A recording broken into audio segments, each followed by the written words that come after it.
আমার রেসিপিগুলোর মধ্যে অনেক রেসিপি আছে একদমই সিগনেচার্ড। কেন বলি, যখন আমার ইউটিউব চ্যানেল ছিল না, তখনও আমি যে রান্না করে খাওয়াইছি আমার ফ্যামিলি মেম্বার্সদেরকে। তারা যদিও এখন সবাই বাহিরে, আমি ছাড়া সবাই বাহিরে। তো তারা আমাদেরকে মানে আমাকে আরকি কল দিয়ে মাঝে মধ্যেই জিজ্ঞেস করেন যে, "ওই যে রেসিপিটা খেয়েছিলাম, ওইটা কিভাবে করেছিলে? কি, কি দিয়েছিলে? আগে কি দিয়েছিলে? পরে কি দিয়েছিলে?" এরকম একটা অবস্থা। তখন না আমার মনটা খুব ফুরফুরা লাগে। মনে হয় যে আমার রান্না না জানি কত মজার।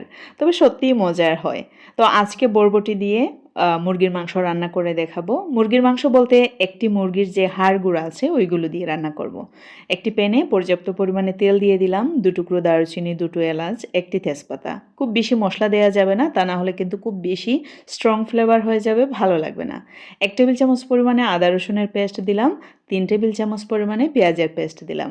এখন এইগুলোকে হালকা একটু ভেজে নিচ্ছি। একটু ভেজে নেওয়া হয়ে গেলে দিয়ে দিচ্ছি স্বাদমতো লবণ, ১ টেবিল চামচ পরিমাণে মরিচের গুঁড়ো, হলুদের গুঁড়ো দিয়ে দিচ্ছি প্রায় হাফ টেবিল চামচ পরিমাণে। এখানে আছে জিরে গুঁড়ো এবং ধনিয়া গুঁড়ো একসাথে করে দিয়ে দিচ্ছি ১ টেবিল চামচ পরিমাণ করে। কাঁচামরিচ দিয়ে দিচ্ছি। এখানে ঝাল অবশ্যই আপনাদের পছন্দ মতো, তবে এই রেসিপিতে ঝাল হলে অনেক বেশি ভালো লাগে। মশলাটা সামান্য পরিমাণে কষিয়ে গেলে একদম মুরগির হাড়গুড় দিয়ে দিচ্ছি পানিসহ। পানি না দিলে কিন্তু একদম নিচে লেগে যাবে, তাই জন্য মাংসটা পানিসহই আমি দিয়ে দিলাম।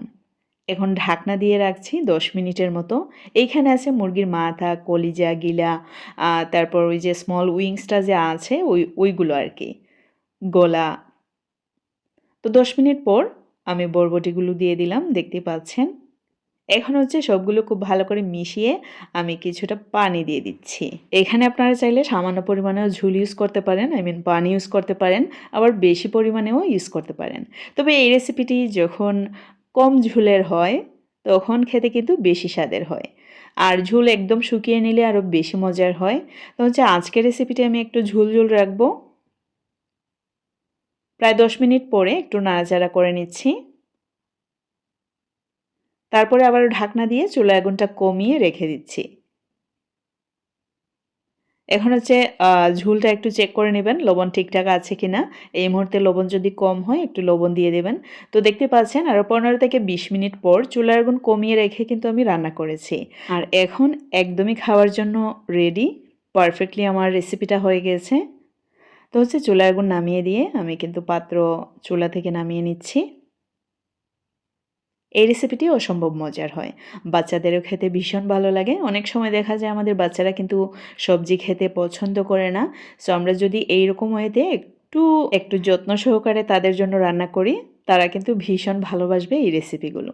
সবজি খেতে কোনো বাচ্চাই চায় না। তবে যদি আমরা মন মতো রান্না করি সবাই খাবে। সো আজকে এ পর্যন্তই। আল্লাহ হাফেজ।